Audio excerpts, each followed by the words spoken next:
Abi, saya ingin bertanya, apakah ada hukum lain yang mengatakan kaki wanita aurat dan apakah ada rukhsahnya dan bagaimana dengan perempuan sekarang? Abi mohon penjelasannya.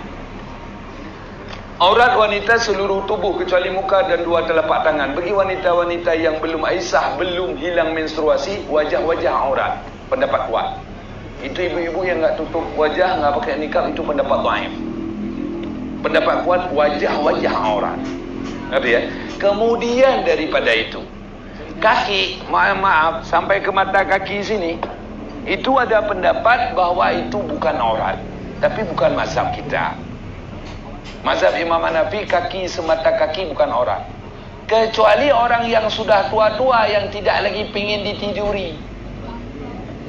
Umur 60 ke atas, itu mereka segini, selutut, bukan aurat. Jadi nenek-nenek kok nampak kepala nggak apa-apa. Kenapa? Karena nggak asur orang lain lagi. Tapi tengku. Siapa yang sur? Cewek beliau dulu? Dia kata 20.